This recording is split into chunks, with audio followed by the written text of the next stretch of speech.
I'm Ella.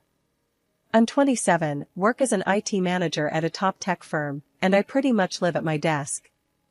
So when my friend Lara dragged me to her birthday bash at some fancy downtown restaurant, I had no idea my night would start with a splash, literally. Stepping out of the taxi, ready to maybe enjoy myself for once, I was met by a wall of muddy water. Some guy in a fancy car thought the puddle next to me was perfect for a splash scene straight out of a movie. My brand new dress took the hit, soaking up the murky water like a sponge. Fantastic, I muttered, glaring at my ruined outfit. Hey, I am so sorry. The driver, a tall, rugged type with a messy head of hair, jumped out, looking more horrified than I felt. He approached with his hands raised as if I might smack him with my purse. You've gotta be kidding me. Look at my dress. I snapped, too shocked to accept an apology. Lara, ever the peacemaker, rushed over, stifling a laugh. Ella, meet Darren, she said, barely keeping a straight face. Darren, this is Ella, the birthday girl's very best friend who you just drenched. Darren winced. Great first impression, huh? He said with a crooked smile that was probably supposed to be charming. Let me make it up to you, dinner, on me, to start with? Because you've got a tab running for ruining dresses? I shot back. Lara nudged me, giving me a give him a break look. Come on, it's just water. It'll dry, Lara chuckled, linking her arm in mine and leading me toward the entrance. Darren followed, looking genuinely apologetic and slightly amused by my fiery welcome. Inside, the restaurant buzzed with Lara's other friends, but she steered us to a quieter corner with a clean, dry table. You guys start here. I'll grab drinks, and Ella, try not to murder him before I get back, she teased, leaving Darren and me in an awkward silence. He pulled out a chair for me, and I sat, folding my arms. I'm Darren. And before I made a splash, I was actually hoping to meet you tonight. Lara's told me a lot about you. He started, trying to smooth things over. Did she also tell you I hate surprises? I quipped, finally cracking a reluctant smile. I'm Ella, IT manager and apparently a mud magnet. Darren laughed. I work in marketing. Maybe I can help you market your new look? Post-puddle chic could be the next big thing. I rolled my eyes. Don't quit your day job, I said, warming up to his attempt at humor. Lara returned with a tray of drinks, breaking the ice further. Here, maybe this will clean the slate, she said, handing us our drinks. So, Darren, got any more surprises up your sleeve? I asked, taking a sip of my drink. Just my charming personality and dazzling conversation skills, he replied with a grin. Oh, and an apology dinner. I'm serious about that. Let me take you out to make up for the disaster. I considered him for a moment, his earnest face making me soften a bit. All right, you're on, I conceded.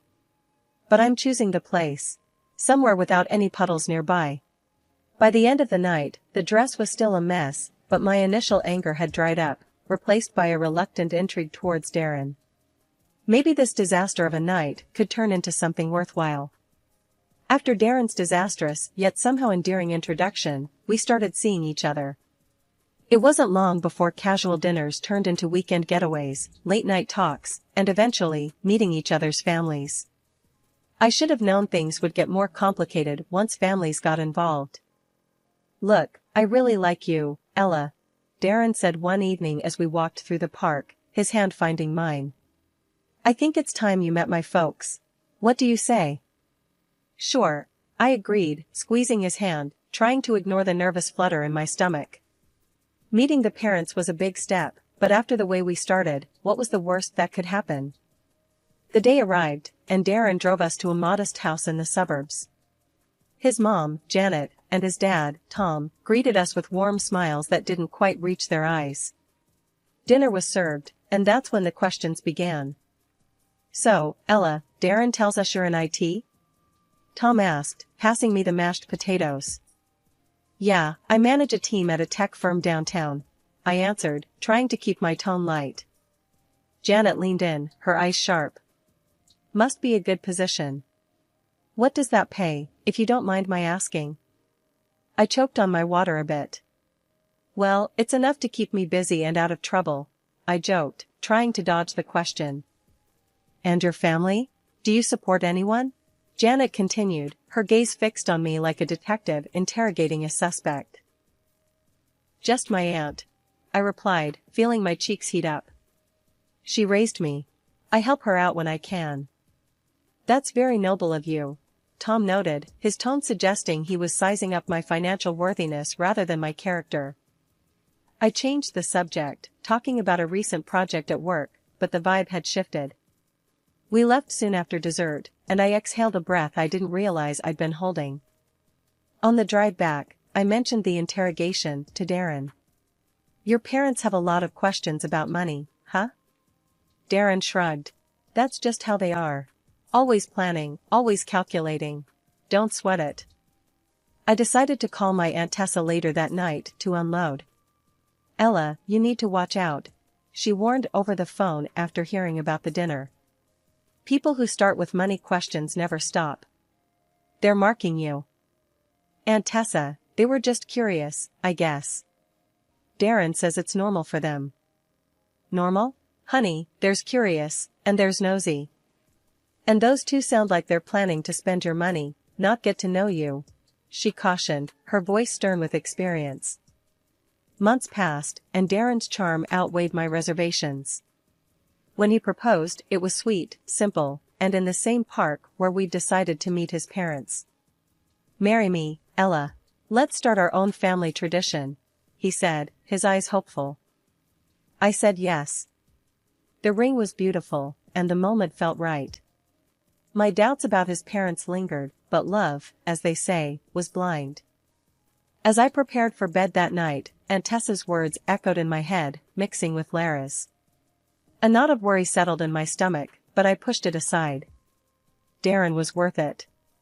His parents, well, I'd cross that bridge when I came to it. But deep down, I knew that bridge was coming up fast, and I wasn't sure I was ready for what was on the other side. Wedding planning kicked off at full throttle after Darren popped the question. I was over the moon, busy choosing flowers and tasting cake samples.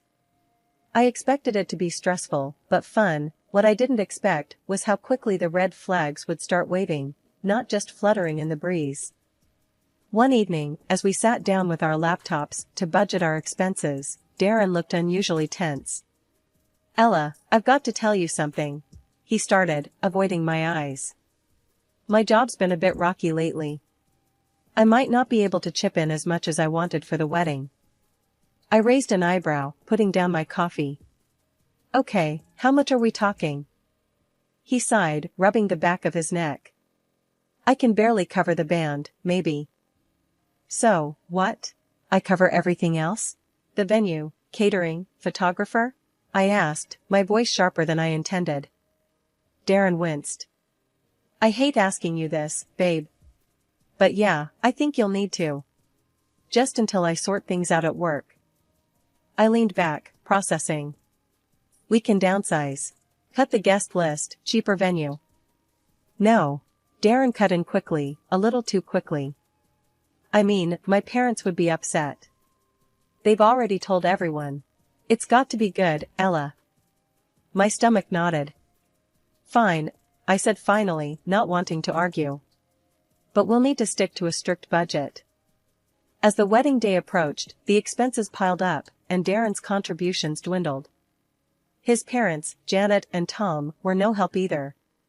They had opinions about everything, from the flower arrangements to the menu, but never once offered financial help or to tone down their lavish tastes. The wedding day itself was beautiful despite the behind-the-scenes drama. I managed to push aside my frustration and focus on Darren, who looked genuinely happy as he waited for me at the altar. The ceremony was perfect, but the reception was where things started to unravel. As we mingled with guests, I noticed Janet and Tom huddled around the gift table, whispering and pointing. Curious, I wandered over. Everything okay here? I asked, trying to sound casual. Oh, Ella, we're just sorting.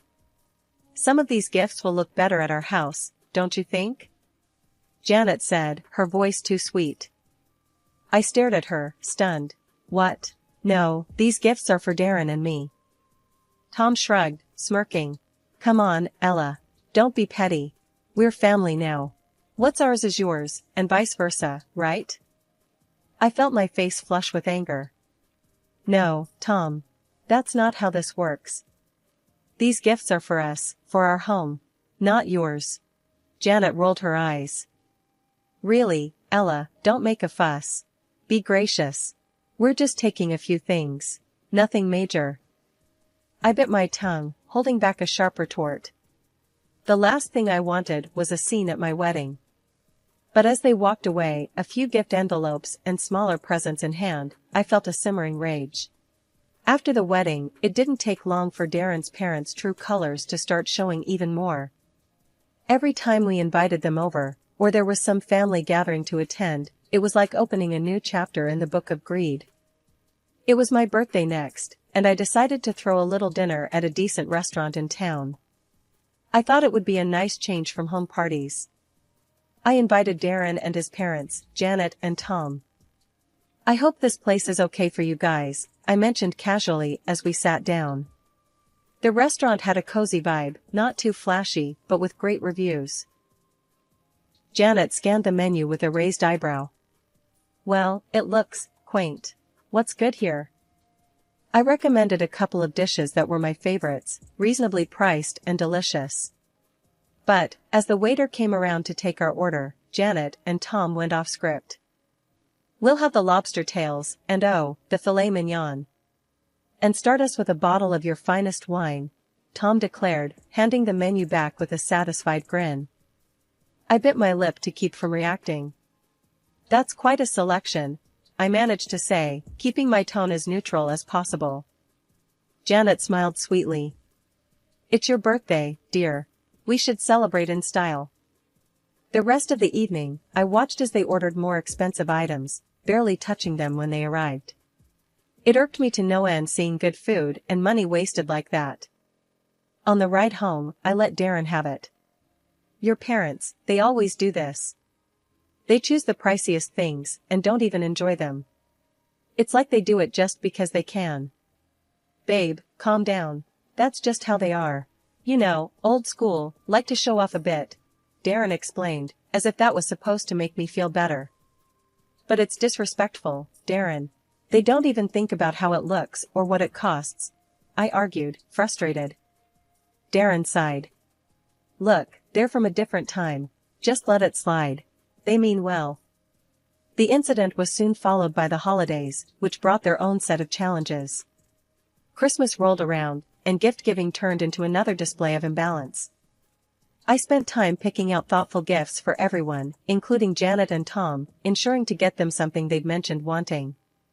In return, they handed me a clearly last-minute, discounted item, still in the sale bag.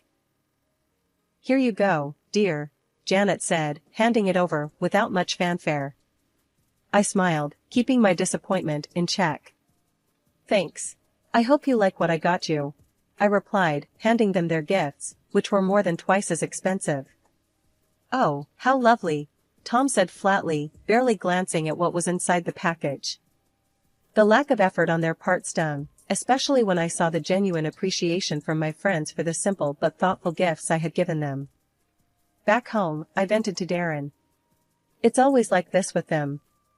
Expensive tastes when they're spending my money, but when it's their turn, they just don't bother. Darren shrugged, looking uncomfortable. It's just how they show, affection. A $5 scarf from the clearance bin isn't affection, Darren. It's an insult, I snapped, tired of making excuses for them. After dealing with one too many incidents of Darren's parents pushing their boundaries, I figured it was time for a change. When my big bonus hit, I knew exactly what I wanted to do. Darren, let's go to Hawaii, I said one night while we were sitting on the couch, trying to decide how to celebrate. Hawaii? That sounds amazing, babe, he replied, his eyes lighting up. Just the two of us? Exactly, just us. It's romantic, and I've always wanted to go, I explained, excited at the thought of sandy beaches and no family dramas. A couple of days later, I was in the middle of booking our trip when Darren came home from visiting his folks. He looked unusually excited. Guess what? My parents are stoked about Hawaii. I paused, my fingers hovering over the keyboard. Wait, what do you mean? I thought this was just for us. Darren laughed, a bit too nervously. Yeah, I mean, it is. But I mentioned it, and they've never been to Hawaii. They got super excited, and... Hold on. I cut him off, feeling my stomach tighten. You invited them? No, not exactly. I just told them about it, and they kind of invited themselves. He explained quickly. I closed my laptop with a snap. Darren, this was supposed to be our trip. Romantic, remember? He came over and sat down next to me, taking my hands. I know, but they really want to go. Can't we just? No, we can't just, I interrupted, pulling my hands away. This isn't a family vacation, Darren. It's for us. He was quiet for a moment, then his phone buzzed. He glanced at it and frowned. They're already looking at flights. They think we're all going. That's because you didn't set boundaries. I exclaimed, frustration building. We can talk about this later, he said, standing up and going to the kitchen. But later came sooner than expected. The next day, Darren's parents showed up at our house, all smiles. Ella, dear, we've been looking at tours and hotels in Hawaii, Janet said cheerily. I was dumbfounded. We haven't decided anything yet. Tom chimed in, his tone expectant. Well, we thought it's settled. We're all excited to go. I looked at Darren, expecting some support. Darren, tell them, I urged. He rubbed the back of his neck, avoiding my gaze. Look, why don't we all go? It'll be fun, and we can split the costs, he suggested weakly. I stared at him, then at them. No, that's not what we planned. Janet's face fell. But we thought it was a family trip. It's a romantic getaway for me and Darren. Just us, I stated firmly, feeling my resolve harden. There was an awkward silence, then Tom said, well, if that's how you feel, maybe you're being a bit selfish, Ella. I couldn't believe what I was hearing. Selfish? For wanting to spend time alone with my husband? The conversation ended with them calling me selfish and leaving the house in a huff. Darren was quiet for a moment before he exploded. You could have just let them come, Ella. Why do you have to be like this? I'm like this? I just wanted something for us, Darren, just us. I shouted back, my voice echoing in the empty room. He didn't say anything after that. He just walked out of the room, and that was it. We didn't talk for a whole week. I woke up to an eerie silence in the house that morning, the kind that instantly told you something was off. Rolling over, I grabbed my phone off the nightstand and was greeted by a slew of notifications that punched the air right out of me. 3 tickets to Hawaii, all booked under my name, and a reservation for a hotel, also charged to my account. I sat up, my heart pounding as reality set in. Darren had done this, he and his parents were probably on their way to Hawaii right now, all on my dime. I didn't even bother calling. What was there to say? It was clear as day, my husband had taken the liberty to use my account to fund his little family getaway, despite everything we had discussed. Anger bubbled up inside me, and without a second thought, I logged into the booking site and canceled everything booked in the opposite direction. Then I moved swiftly to my banking app and cut off his access to my funds. Hours later, my phone rang. It was Darren, and his tone was less than pleasant. Ella, what the hell? Why were we not checked into the hotel? And where are our return tickets? I held the phone away from my ear for a second, taking a deep breath to steady my voice. Because I'm not your ATM, Darren. I'm done funding your family's fantasies. You're all just a bunch of selfish leeches. He sputtered on the other end, clearly not expecting me to take such drastic measures. You can't just do that. We're stuck here now. If you don't fix this, I'll divorce you.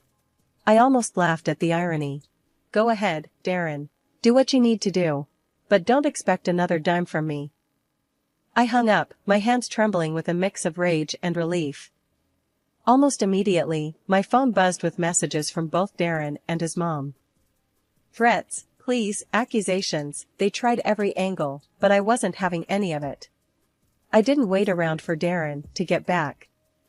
Instead, I called a lawyer and started the divorce process myself. It was rough, knowing that a chapter of my life was ending like this, but there was no way I was going to stick around with someone who treated me like a cash machine for him and his parents. After hanging up with the lawyer, I drove to Aunt Tessa's house. She opened the door before I even knocked, like she knew I was coming and why.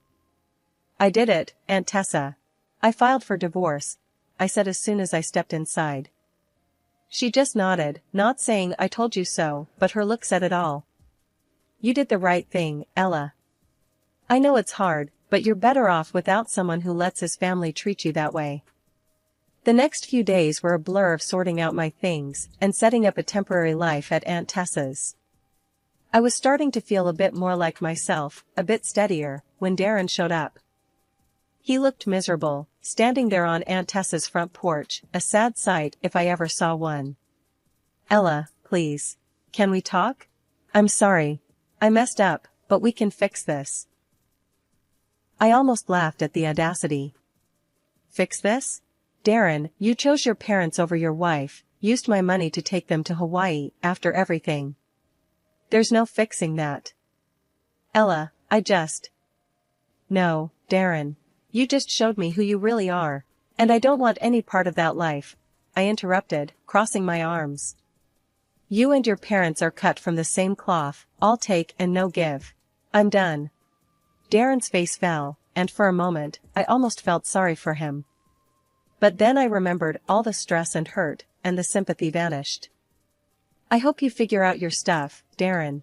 But you need to do it away from me," I added, turning to go back inside. Aunt Tessa was waiting right by the door, having heard it all. She didn't say much, just took my hand and gave it a squeeze. "You're strong, Ella. Stronger than you think." 2 weeks after everything fell apart, I found myself sitting in a Stark law office across from Darren and his parents. The air was tense, charged with unsaid things and last-minute pleas.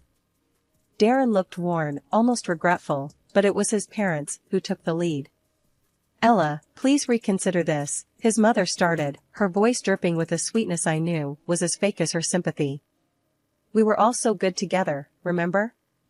The trips, the holidays." I couldn't help but scoff. "You mean the trips I paid for? The holidays where I was treated more like a bank than a family member?" Darren's father chimed in, trying a softer approach. "We know things got a little out of hand, but we're family. Isn't that worth fighting for?" I shook my head, amazed by their audacity. Family doesn't use each other. And this isn't just a little out of hand. You showed me exactly how little you respect me. Darren finally spoke. "Ella, I'm sorry. Can't we start over? We can fix this." I looked at him, really looked at him, and saw nothing of the man I thought I'd married. "Start over? After everything? No, Darren. We can't." His mother, not used to being dismissed, lost her composure. "Because of you, we had to pay our way back from Hawaii. Do you know how much that cost us?" I laughed, not because it was funny, but because it was so absurd. "Your greed and arrogance got you there, and they got you back. Seems fitting to me." The meeting ended with me standing firm, and them still trying to grasp at straws as they saw their control slipping away. I walked out of the office feeling lighter, as if I was finally shedding a heavy weight that had been pulling me down. After the divorce was finalized, I took one last step to ensure my new beginning was clear of any remnants of my old life with them. I blocked their numbers, all of them.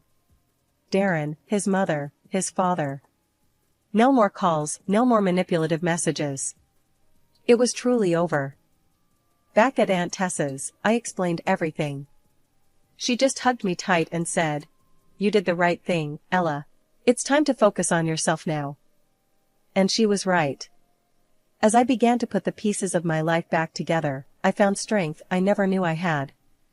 I returned to work with a new vigor, embraced my friends who'd been my support through it all, and started planning for a future that belonged only to me, one filled with possibilities, free from deceit and manipulation.